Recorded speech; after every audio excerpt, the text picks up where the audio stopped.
Jake. What's up, Jake? What up, fam? How are we? Do you like the Yankee jersey? I think you Oh, do. Thanks, stupid guys. Yankee jersey on.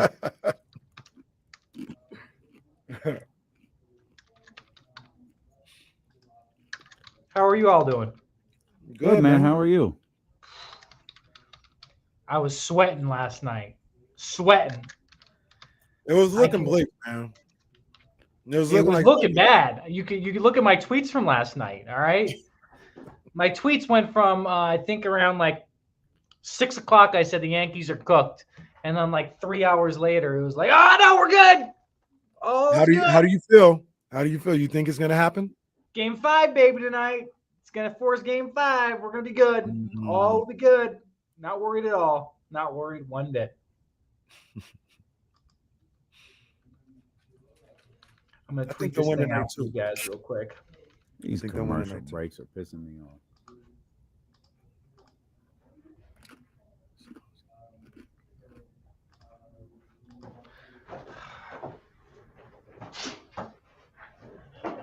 I also realized I had my email open last time, so I'm gonna close that so you don't hear any pings in the background because I'm gonna, we're in radio, so we got to make sure it sounds good, right? Yeah, you be leaving windows open while you're working too often. Oh, way too often.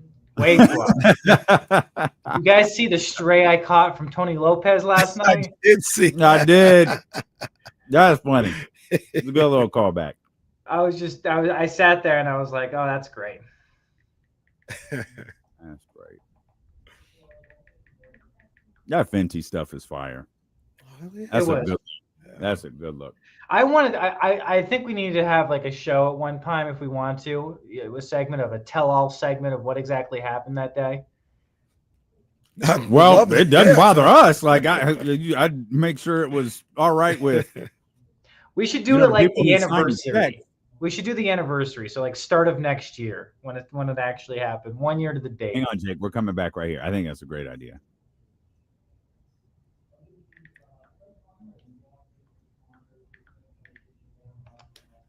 All right, man. We are back here. We got Kings basketball tonight. We're certainly going to talk about that with our man Jake Gadon, CBS 13. He's here with us every single Wednesday, right around this time at 1:45. We got much more basketball talk ahead. We got power rankings ahead, and James Ham will return here as we get ready for the Sacramento Kings and the Toronto Raptors tonight at the Golden One Center. Jake, we want to talk about that with you, but I think you got a little news for us that we're going to break here on the show. Yeah, let's rock with it. Okay, so I'm not sure if everyone heard about this earlier last week. Dr. Luke Wood, Sacramento State president, went on a Montana Grizz podcast. Don't really know the affiliation they have with Montana football, but you went on a podcast with them. And Locked on Montana, I believe it was called. Locked on Grizz. Locked on Grizz. Well, yes. All right.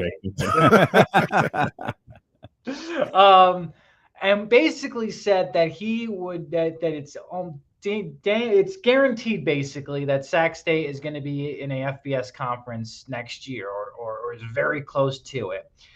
Well, he said it, and I made some calls. And according to multiple sources, there is no conference currently right now looking to add Sacramento State. And when I say no conference, I mean no Power 4 conference, no Mountain West, Pac-12, Conference USA. I called and made calls on basically every conference you can think of around the country. And no one's looking to add Sacramento State. Now, all these conferences and the sources that I talk with around the NCAA said that, none of these conferences are saying no, like we're not looking to add anybody. They're always going to be opportunistic. When it comes to Sacramento State and having something by the end of the season, November, December, that doesn't look like that's going to be the case with any conference affiliation right now. So I think you're more and more leaning towards Sac State going to an FBS independent next year and playing an FCS schedule. But if you think that they're going to be joining a conference by the end of the year and Luke Wood's telling us that, I have a hard time believing it right now. And Dr. Wood, I know he's a friend of the program. He's part of the homie circle, and I love what he's doing for the Hornets over there and trying to grow the school. I just think some of this is him trying to speak it into existence and doesn't know exactly what is going on the upper levels of this, because everyone's calling me and everyone who's telling me all this stuff makes it seem like I have no idea what I'm talking about. What so with when they got denied the waiver in the FBS, didn't they hire like a law firm after that to try and antitrust law firm? Has there been any news on that? And try to get in the FBS that way, saying that they're unjustly being denied the waiver? Has there been any type of movement on that? Like you said, that they did hire a law firm, that is confirmed, and that they were looking at that avenue. I think they just don't want to take that avenue because I think that costs a lot of money that I don't think they have currently right now. So with that, I think that avenue is a possibility, but I don't think that is an avenue they want to go down. I think they would rather go as an independent and move that way. But I think the feedback that they got, plainly put, is that they need to be part of a conference and not introduced, but invited to join a conference for them to move to the FBS ranks. Just doesn't sound like that's happening anytime soon. So maybe they take that avenue now, KC, and they start looking at that, because Dr. Luke Wood is adamant, and same with Brennan Marion, adamant that they're moving to the FBS. Like, it is going to happen next year. And maybe I'm not fully part of that picture and not getting, privy to all the conversations, but from everything I've been able to gather, I have not been able to see that actually happening and coming to fruition. Well, it's going to be a busy year because they're building a $171 million facility at Cal Expo, and that's going to happen before next season. It's October 8th. Like, I like Dr. Wood in our whole crew there. I am fascinated how all of this is going to take place. Not saying it's not. I'm just fascinated how it's going to happen. Right. I got that Cal Expo alert. I think it was over the weekend. It was like, okay, what they say it was like 400 million, 500 million, something for the stadium. Yeah, but at Cal Expo, it's only going to be 171 million. Cool. Is that Kenny's money? Where is this money? Like, okay, so you got 171 million to the Cal. I get the footprint is there, but we're talking about a football stadium. Right. Okay. And it's grant money. Apparently, it's going to come state-funded money. And like my question is this: like, they're saying, quote unquote, we're saving money with this. Okay, that's great. We're saving money. But wasn't the first thing you said when you wanted to do this is what you wanted to build a state-of-the-art facility to attract people? Wouldn't that costs money? Wouldn't you want to put as much money as you possibly can into this thing? This is shouldn't be a cost-cutting measure. This should be something that is you're strategically doing this in the correct ways. And I think it's rushed. I think, Dame, you put it perfectly. I think it's rushed, and there's no reason to rush this, because at the end of the day, every reason you're doing this makes sense. It's validated. It's good. It's supported. But you got to do it at the right pace. You can't force things to happen. You can't rush things to happen. It has to be checks and balances. It has to happen in a certain progression for this to happen. And I just don't know if they understand that over at Sac State. I feel the same way, man. I love the ambition.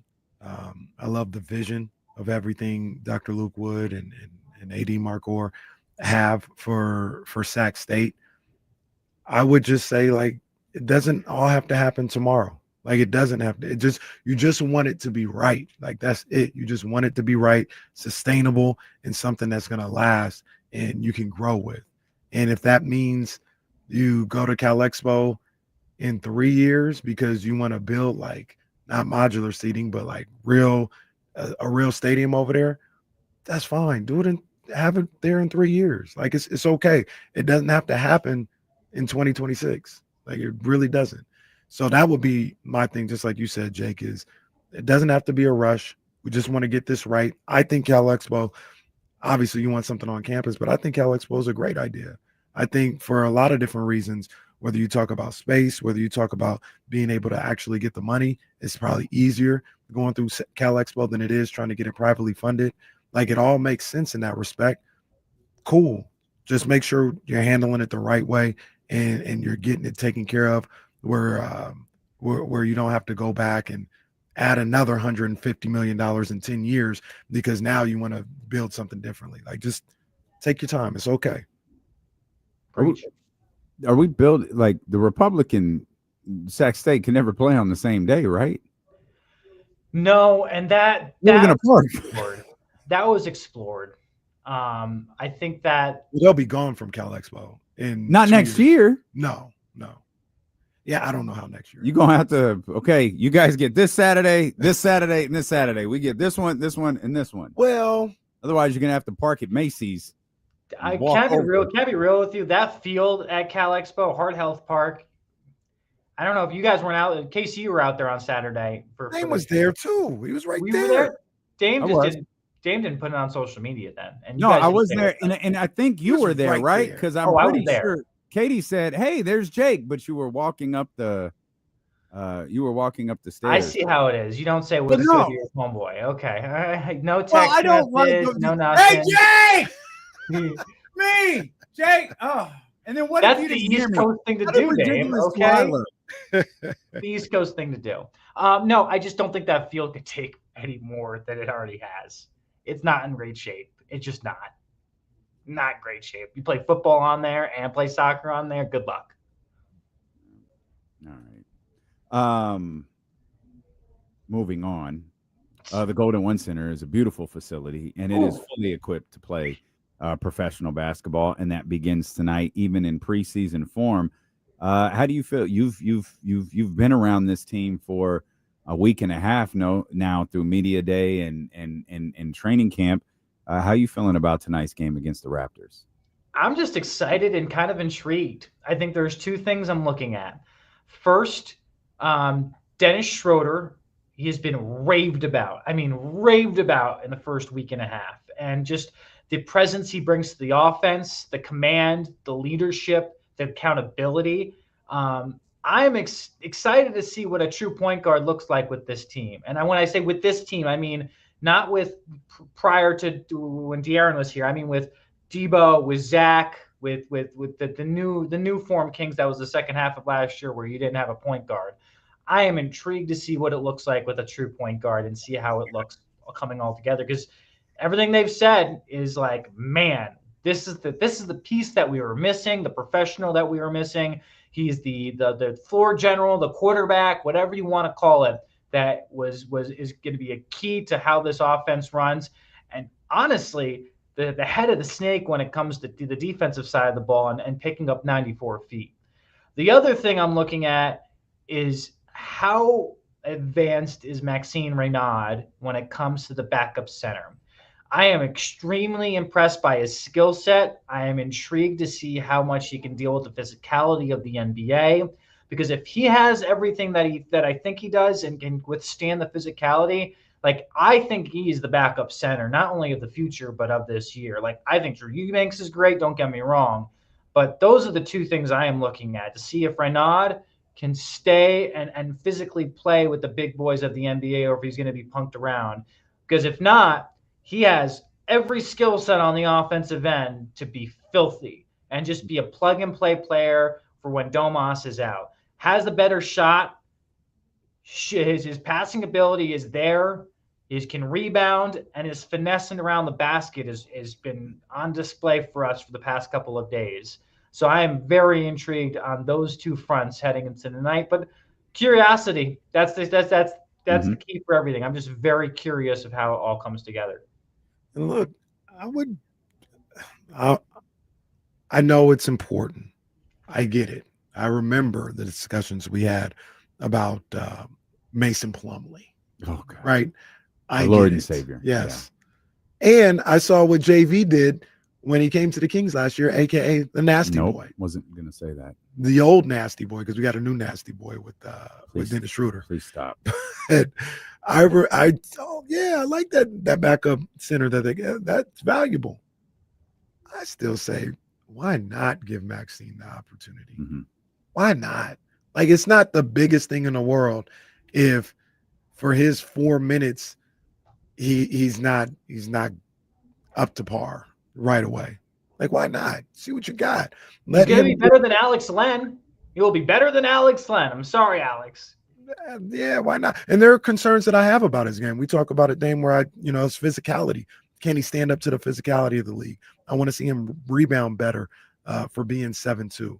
So there are questions that I absolutely have when it comes to him, but yeah, why not? Like, yeah, give him those opportunities at backup center and see if he can get adjusted by actually playing in the games. Jake Max, agrees. Nick, he does agree. Yeah. He absolutely does agree. What's the biggest, if there is one, what's the biggest change you've seen so far in training camp from not necessarily last year during the chaotic stretch of Doug Christie's tenure with the De'Aaron Fox trade and all of that, but specifically maybe just in covering the team at the end of last year and the way this group has been for the last 10 days or so, 11 days? Twofold again. One, I think they found their joy of basketball again. Like, hearing Keegan Murray say that the other day was hysterical when he was talking about having joy playing basketball. I don't know if Jimmy Butler was the one who made that a thing last year, but hearing Keegan say it in that deadpan voice with that deadpan look was absolutely hilarious. but it's the truth though. There's joy there. They're having fun, and I think they are bought into what Doug Christie is preaching. And basketball, as DC puts it, is supposed to be fun. It's a kid's game. It's a child's game, and that they're doing it on the professional level at the highest stakes. So you can see that with the way they play, the way they interact. The other fold that I'm intrigued by is the fact that Scott Perry is there every single practice. And after every single practice, they break the huddle, the guys do their free throws. Doug Christie, directly to Scott Perry, hey, what's your feedback? What's your notes? What you got for me? They have a 10 to 15 minute discussion. They laugh. They make fun of players. They joke with players. And but it's hey, this is what I see. This is what I'm seeing. This is what I like. This is what I don't like.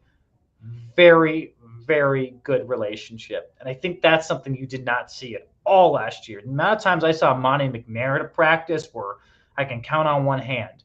You saw Wes Wilcox more than you saw Monty on a consistent basis. That's why, seeing Scott, seeing BJ there, like, refreshing. You can tell that from top to bottom, from GM to towel boy, everyone's on the same page. Everyone's pulling in the same direction. No alter egos. No other agendas other than the 6 pillars that Scott Perry has for this team and that everyone's buying into. So we've talked about it a number of different times on the show, but I want to get your thoughts, Jake. How much stock do you put in something like that? Obviously, that cohesion and that positive energy and the positive vibes that are going through training camp isn't going to necessarily or literally win you games, but it does. I think it does matter, and especially after what everybody talked about last year was to be able to have a training camp and have a group of guys and have the level of cohesion that they seem to have right now has to just make it better to come to work and try to work on your craft. How much of an impact do you think that could have on this Kings team? And I think it's going to have a massive impact because I think it has a massive impact on a regular mill individual that shows up to their job every single day. Imagine if you guys were beefing it with your boss and Jesse was pulling in a different direction than you and James didn't want to show up to do only one segment instead of 4. Like, not saying any of that's true, but I'm just saying, I think it can correlate to any other person's job. Like if you're not in a setting that makes you thrive and want to be there, you are not going to thrive, and it's going to be hard to show up to work every single day. I think the same could be said at the professional NBA level. Like, if these guys don't want to show up and do the extra work and get in the extra shots and go over film and lift weights, like, there's going to be a certain level of professionalism to everything, but it's going the extra mile. And I think that's what makes good teams great, right? That's what makes good jobs or organizations great to work for. Being able to have a healthy, cohesive, not lifestyle, but Just work life. Yeah, like no one wants to come to work when you don't like the people around you. Bingo. Be it your bosses, your coworkers, whatever. Like it's a miserable experience. Are you, as just a quick temperature check, Jake, before we let you go? Are, like, I know you're a broadcast journalist, you're a news guy, you deliver the news, but like, are you in or out on this team? Like, it feels like people are either positive, optimistic, like maybe to a fault, but also to a level. Like, 44 wins, optimistic. I feel like I'm pretty optimistic in that range. And then there are people who are like, well, 35 wins, this team stinks, there's no future. Like, where do you fall on that spectrum? Cautiously pessimistic. Cautiously pessimistic. Do you not walk me through the meaning of that again? Are you nervous about thinking they're going to stink? I would say I am setting myself up for failure, thinking that they're not going to do well. But if they do well, it'll be very surprising to me. So, like, I would say that I don't have high expectations for the team because I see what they have and how hard the Western Conference is. And if they do well, I am going to be very excited and happy for them. But if they don't do well, I'm not going to sit here and say, dang, they really missed out on this. What an opportunity they missed. I think I'm saving myself, thinking that this year is going to be a year where if they do get under 40 wins, I'm not going to be surprised. And if they get over 40 wins, well, hot damn, I love being told I'm wrong. Hot damn. How many more white phrases can I come up with? No, that's a good one. I was going to say hot damn. That's a phrase you don't hear on this show very often, but there we go. We appreciate you, Jake. Thank you, my brother. Go Yankees, by the way. Hey, can you guys say the pitcher's name for this evening? No, I'm not. No, I'm not going to say it. Dame, come on. I don't know who the pitcher is tonight. It's close, man. It's close. It could get. You say it, Jake. You say it. No, why would I say it? Well, because it's your team. Jake, you're a newsman. You need to deliver the news to us. What is the pitcher's name tonight? Cam Schlittler.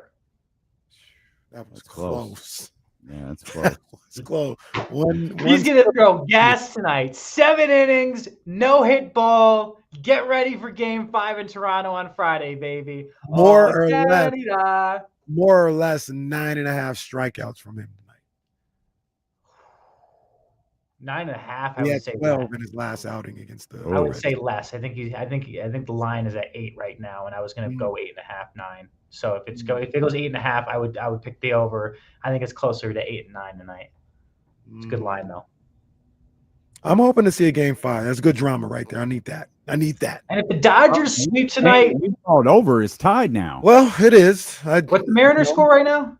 It's 3-3. 3-3. 6th inning. If the Dodgers sweep tonight, kill me with the LA fans. Okay, I'm done. I'm done with the LA fans. They just think they're going to roll through the playoffs again, and they have a terrible bullpen. You tell them, Jake. Well, they are up. Okay, never mind. I don't want to start a conversation about the Dodgers again. It always goes poorly in this studio. Speaking of the resident Dodger fan, all right? Yeah, baby, you know we're going to end the series tonight, basically. End the call. 3-0 on the way. End the call. Okay, end the call. The man, Brendan Benitez, right there. Jake, we appreciate you. Brendan, we appreciate you, brother. We'll see you guys on Sunday. End the call. End the call. That's great stuff from our crew over there at CBS 13. Jake Gadon and Brendan Benitez. Well, Dodger fan and Yankee fan. Tigers just took the lead. Yes, they did. What sort of reverse voodoo are you doing on my Mariners with this?